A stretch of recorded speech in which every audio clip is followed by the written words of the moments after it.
Ng isang masusing assessment ang kapatid ng dating Pangulong Rodrigo Duterte.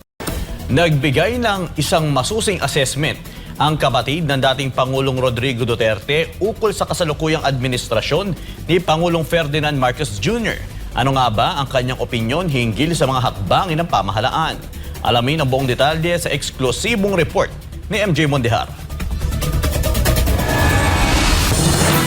He does not understand. He is breaking the laws of God. Iyan ang diretsahang sagot ni Miss Eleanor Duterte, ang panganay na kapatid ni dating Pangulo Rodrigo Duterte sa kung anong assessment nito sa kasalukuyang pamamahala ni Pangulong Marcos Jr. Sa eksklusibong panayam ng SMNI sa 83 anyos na ate ng dating Pangulong Digong, sinabi nito na may kalayaan ng kasalukuyang Pangulo na magdesisyon para sa ikabubuti ng Pilipino. Ngunit sa halip na ikabuti, tila nakasama pa raw ang ginawa ni Marcos Jr. sa dating Pangulo na pinakulong nito sa International Criminal Court. Hakbang raw na walang gabay mula sa itaas.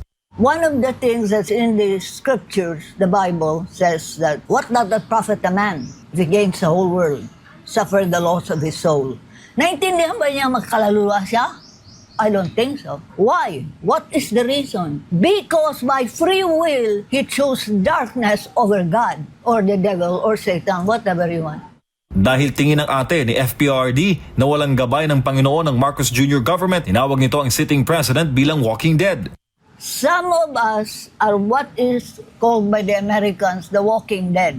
Who is the walking dead? The walking dead is you, me, for example, who live a life and choose the darkness instead of God. PBBM is one of them. Bakit ko nasabi yun?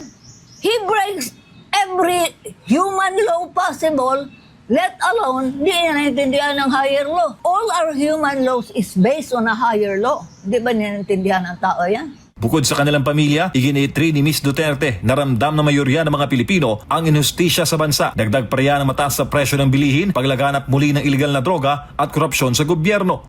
So when a man possesses power, hindi na niya alam kung anong gawin. Instead of enjoying life, because hindi niya alam lahat yung biyaya binigay sa kanila, the family, the reputation, the wealth, the whatever, galing ba sa kanila yon? No. No. Now, he doesn't understand that.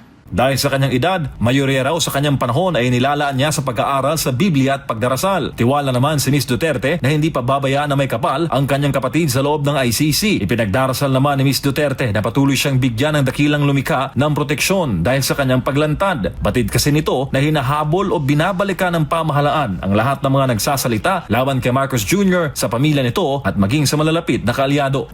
Therefore, what will happen to him, I don't know. God is the ultimate judge. Kung masabi ng mga tao, karma na yan. Karma is not a punishment na pinarusahan ka dahil ginawa mo yan. Just like human law. Karma is just the fulfillment of the law. Karma actually is, in universal law, it's called, or in the Bible, what you sow, you shall reap. Para sa Diyos at sa Pilipinas kung mahal, MJ Mondihar, SMNI News.